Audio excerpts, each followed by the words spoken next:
जहाँ जहाँ भारतीय जनता पार्टी की सरकार है वहाँ पे हिंसा रुक गया, जो दंगा का रूप नहीं लिया। लेकिन देख लीजिए बंगाल का स्थिति, वहाँ पे कौन है, टीएम और टीएमसी के नाम में ही कांग्रेस है। कांग्रेस के आला अधिकारी जो हैं राहुल गांधी किसके विरुद्ध हैं, देश और धर्म के विरुद्ध। उनका भी विचारधारा वही है। लोग कहते हैं कि मुसलमान कम्युनिटी दबा हुआ है, डरा हुआ है बीजेपी की सरकार आने के बाद। देख लीजिए उदाहरण क्या है, 3 राज्यों में शोभा यात्रा पे हिंसा। अब सुनिए इसमें इंटरेस्टिंग बात क्या है, आपने तो बता दिया कहाँ कहाँ दंगा हुआ। अब हम इसमें इंटरेस्टिंग बात जोड़ते हैं कि तृणमूल कांग्रेस, यही है ना नाम, उसको बनाने वाली कौन, ममता बनर्जी। दीदी पूरा हिंदू विरोधी है भाई, देख लो। और मुझे किसी धर्म से मतलब नहीं है, ना जाति संप्रदाय से मतलब है। मैं ना जातिवाद करता हूँ और ना ही मुझे अपने धर्म से मतलब है।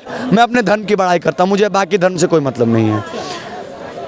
हिंदू धर्म की शोभा यात्रा पे हिंसा सरकार की गलती।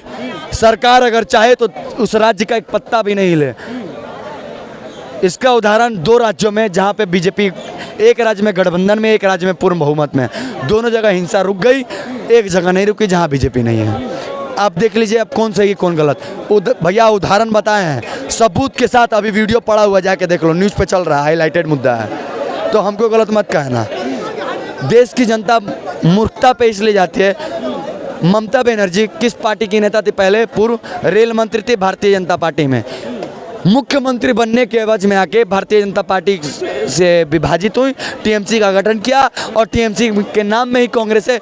कांग्रेस के आला अधिकारी जो हैं राहुल गांधी किसके विरुद्ध हैं, देश और धर्म के विरुद्ध। उनका भी विचारधारा वही है। ये सारे एक ही थाली के चट्टे बट्टे हैं। तो क्यों ममता नहीं रोकना चाहती? हम उत्तर प्रदेश में देखते हैं जहाँ पर आए दिन दंगे होते हैं, हम पिछले 2-3 साल से देख रहे हैं कि नहीं होते हैं। सर सुनिए, अभी आपको उदाहरण देते हैं। नुपुर शर्मा जी के वक्तव्य के बाद जिस तरह से हिंसा कई राज्यों में भड़का, उत्तर प्रदेश में भी हुआ था, लेकिन वो हिंसा सिर्फ हिंसा ही बन के रह गया था, दंगा का रूप नहीं था। लेकिन यही बंगाल में वो हिंसा दंगा का रूप ले लिया। और एक राज्य की अगर आर्थिक स्थिति बिगड़ती है तो उसके कारण पूरे देश की आर्थिक स्थिति हनन होती है। ये देश की जनता, मूर्ख जनता नहीं समझ पाती है। और इन मूर्खों से मुझे बोलते हैं ना, अगर मेरे हाथ में अगर पावर है तो मैं इनकी।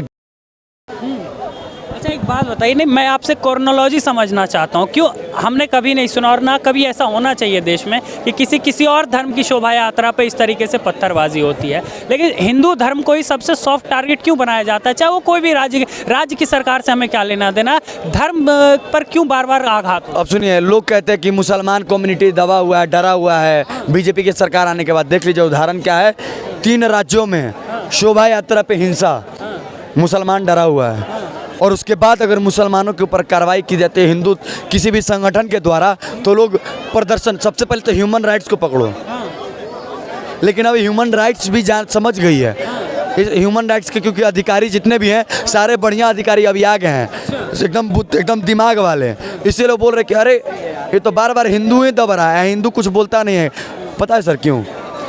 हिंदुओं को अपने धर्म के प्रति, सर भले वो उनको भगवत गीता ना पढ़ाई जाए, लेकिन एक टाइम पे उनको रामायण की ज्ञान जरूर दी जाती है। और सुनिए, उन्होंने मेडिटेशन करते हैं हिंदू, अपने गुस्से को काबू करते हैं, बहुत सारे कार्य करते हैं। योगा देने वाले कौन? हिंदू धर्म से योगा निकला है, योग विद्या। तो महाभारत में जिसका जिक्र वर्णन भी है योग विद्या की। इसलिए हिंदू बहुत सहनशील है स्टार्टिंग से। और सर ये हम नहीं कह रहे हैं, 1947 के बाद देश में, एक मिनट रुकिएगा भैया, आइए, बीजेपी के विरुद्ध बोलना चाहते हैं भैया, बताइए। मैं विरोध बोलिए विरोध में बता रहा हूँ।